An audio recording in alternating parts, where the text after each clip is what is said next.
Welcome to another episode of Inside the Chambers, where we at Hallsbury Chambers give you a unique insight into the world of business, law, and community development.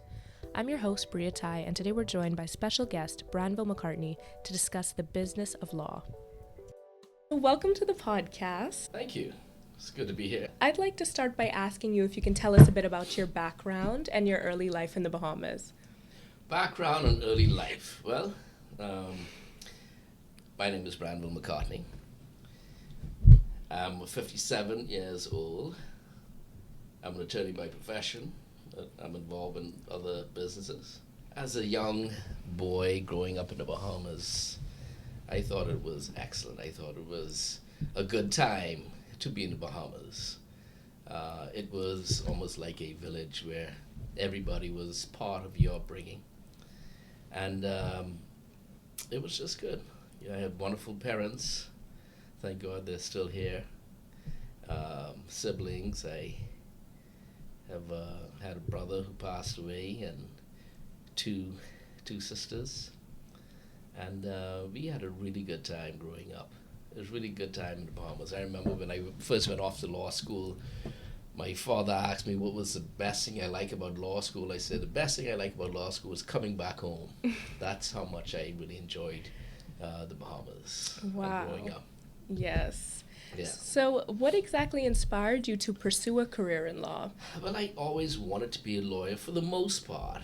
I liked how and always admired lawyers from afar, and always wanted to get into that profession.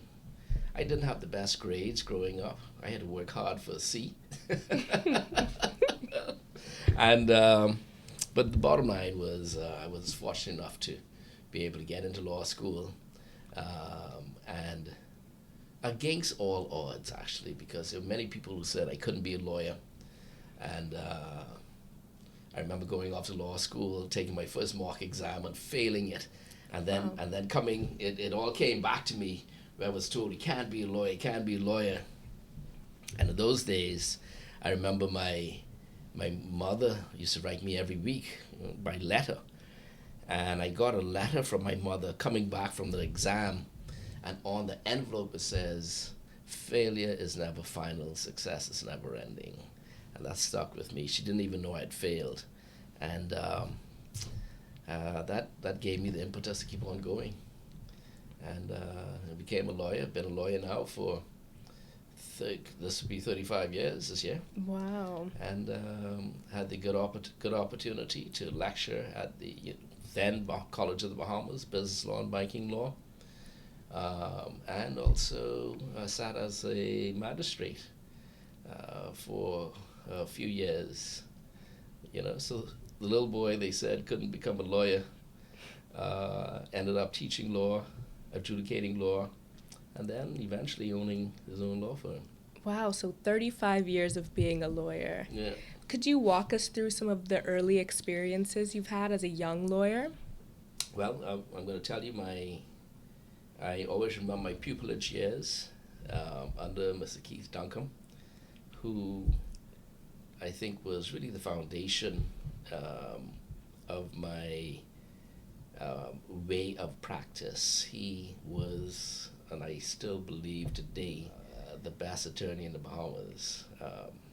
He's no longer with us, but I don't think I've come across in my years of practice someone like him, Mr. Keith Duncombe.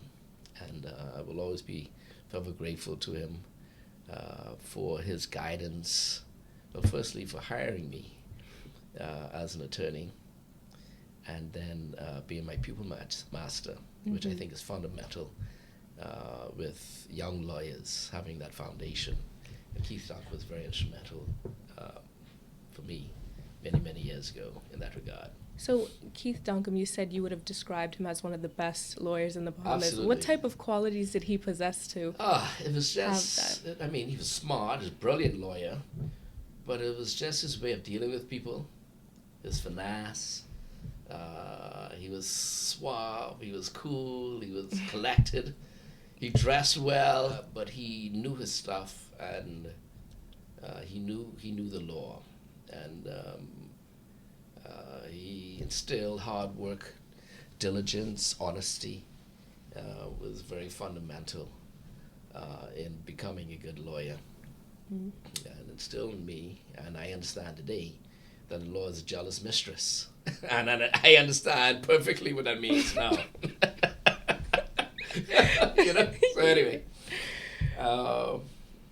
So yes, he really instilled, I think, those qualities in me, and I think, many reasons. That's, I think, why I've become a relatively successful attorney. How many years into your practice was it when you then decided to start your own firm?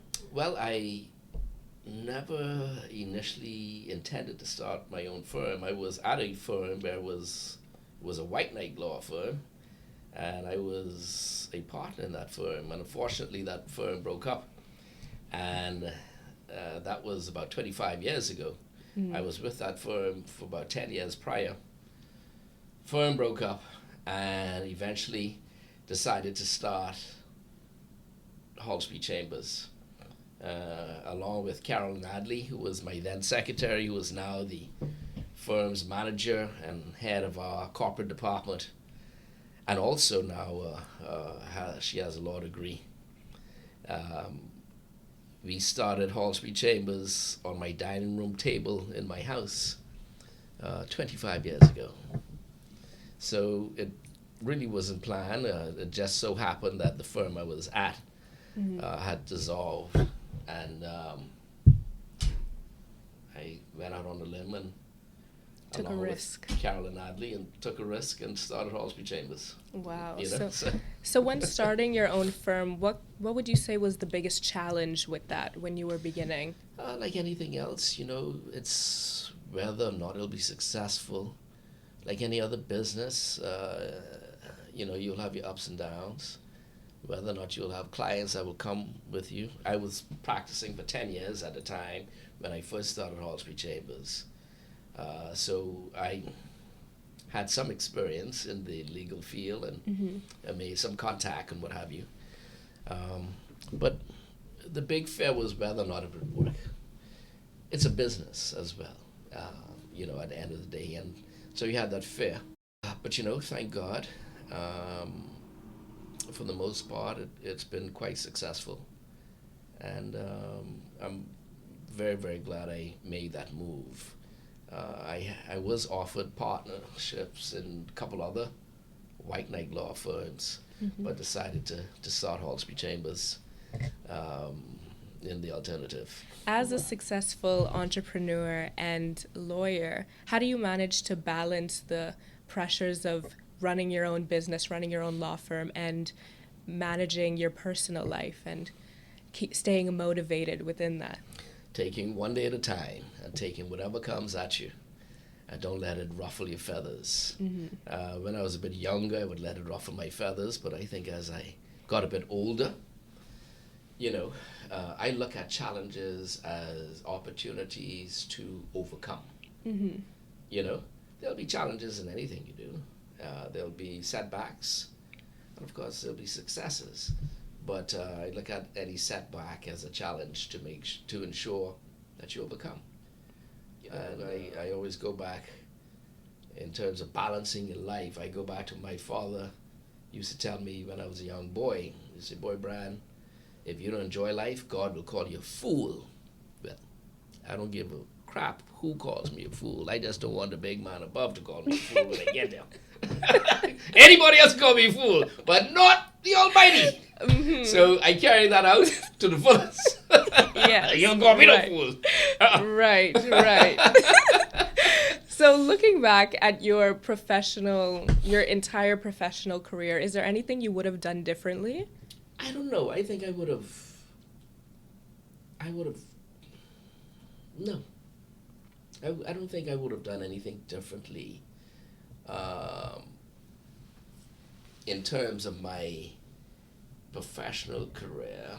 I think as a younger person, I should have read more prior to go to law school. Oh, because I'm a bit of an avid reader now, but I started to do that after law school. most grateful that I was able to go through law school, get into law school first and foremost, with the help of my mother, because every school rejected me. My mother had to beg a Mr. Kerr who came over here scouting out students in order for me to get into law school. But anyway, I got in. And I really worked hard. I tried my best, like in everything I do when it comes down to law, business. You know, I think to answer that question, not much I would have done differently. Mm-hmm. Yeah. Well, my final question for you would be... Is it as hard as that? No, Sure? well, we'll see how you take this question. What advice would you give to young people in the Bahamas who are starting out in their work life or in their profession? Well, I think first and foremost they ought to know what they want to do in life, where they want to be. Pray to the Almighty, ask for guidance, knowledge, wisdom, and understanding. And then go after it.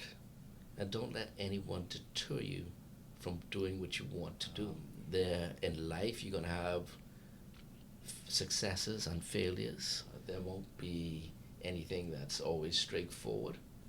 But as long as you are determined to get to a certain point, get to that certain point, you don't let anyone or anything deter you from doing that. You just keep on going. When you fall down, the only failure is if you don't get back up. You get back up and you keep on moving. You keep on working and you work hard, you be honest, and whatever you do, you try help your fellow man in whatever your endeavors are at the end of the day. Absolutely. Yeah. Well, thank you so much for coming on the podcast. Thank you for tuning in to this episode of Inside the Chambers. If you enjoyed, please like, subscribe, and comment, and stay tuned for more videos soon.